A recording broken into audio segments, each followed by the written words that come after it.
भगवान से शिकायत। सूरज अभी जवान ही है, लगभग 28 साल की उम्र होगी। इतनी सी आयु में ही वो अपनी ज़िंदगी से काफ़ी निराशा है।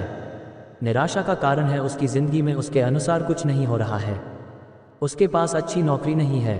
उसके उम्र के उसके कुछ दोस्त एक अच्छे मुकाम पर पहुंच गए हैं। कई शादी करके अपने जीवन में सेट भी हो गए हैं। सूरज की निराशा का सबसे बड़ा कारण था उसका प्यार। वो एक लड़की से प्यार करता था। वो उसे छोड़कर अब शादी कर चुकी है। उसके घर वालों के आगे उसकी नहीं चली और जिससे शादी हुई वो लड़का अच्छा पैसा वाला था। यही सब वो कारण है जो आज के लगभग हर युवा के साथ है। सूरज इन्हीं कारणों से निराश था। जिंदगी में जैसे हार मान चुका था। जब इंसान इस हालत में होता है तो वो वजह ढूंढता है कि आखिर इसका जिम्मेदार वो किसे ठहराए।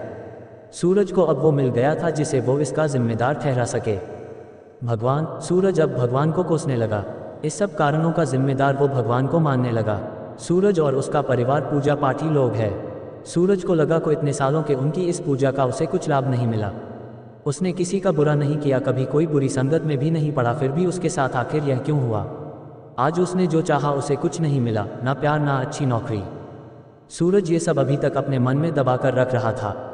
लेकिन एक सुबह जब उसकी माँ सुबह पूजा पाठ कर रही थी तभी उसका मन में दबाया हुआ गुस्सा निकल कर सामने आया। क्या होता है भगवान, कहाँ है भगवान? क्यों करती हो तुम रोज पूजा? क्या फ़ायदा होता है इन सब से? क्या दिया है तुम्हारे भगवान ने हमें? माँ और पिता अपने बच्चे को अच्छे से समझाते हैं। उन्हें पता था कि सूरज कुछ दिनों से परेशान है। अपनी इस परेशानी को कह भी नहीं पा रहा था। उसकी माँ और पिता ने उसे समझाया लेकिन उस समय उसे कुछ नहीं समझ आ रहा था। सूरज उस दिन भी घर से निकला फिर वही तलाश में, मन अशांत और यही दोहरा रहा था कि भगवान ने उसे कुछ नहीं दिया। वो लोकल ट्रेन में चढ़ा। काफ़ी भीड़ थी उस ट्रेन में। उसमें उसे पता नहीं था कि उसके सभी सवालों के जवाब उसे मिल जाएंगे।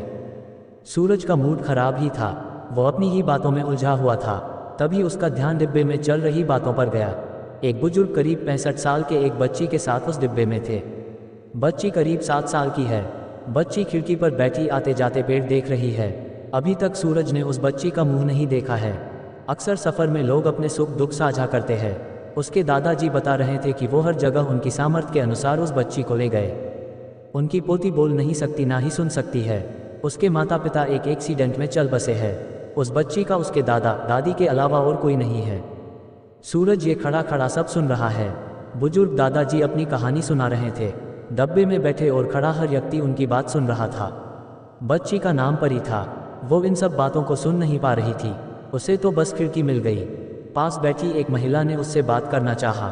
उसके दादाजी ने उसे हाथ लगाया। परी ने अपना मुंह खिड़की से हटाकर अंदर डिब्बे की ओर किया। दादाजी ने उसे इशारे में कहा कि यह आपसे बात करना चाहती है। बच्ची ने हाथ जोड़कर नमस्ते किया और चेहरे पर हंसी लाई। उसके गाल पर एक डिंपल पड़ा। उसकी हंसी देखकर डिब्बे में कोई ऐसा नहीं होगा जिसके चेहरे पर मुस्कान नहीं आई हो। सूरज भी उनमें से एक था। दादाजी भी बड़े आशावादी थे और कह रहे थे कि ऊपर वाले की मर्जी के आगे किसकी चली है, बस हम तो केवल कोशिश ही कर सकते हैं। बातों बातों में बच्ची अपने दादा और दादी की नकल करके सबको बताने लगी।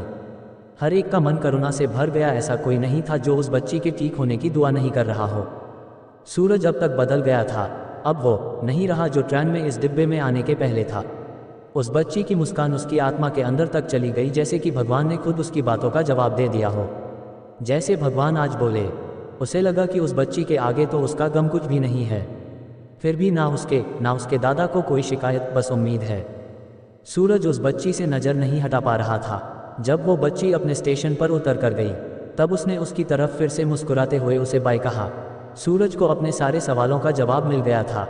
अचानक से उसे लगने लगा कि उसके पास सब कुछ है। ऊपर वाले ने हमें ये खूबसूरत जीवन दिया है, हमें ये खूबसूरत दुनिया देखने का मौका दिया, इतना ही बहुत बड़ी बात है। अब वो शिकायत नहीं धन्यवाद देने लगा। भगवान की दी यह जिंदगी बहुत खूबसूरत है, इसे मुस्कुराते हुए जिए, परेशानियां से घबराए नहीं। आपको ये कहानी कैसी लगी हमें कमेंट कर जरूर बताएं।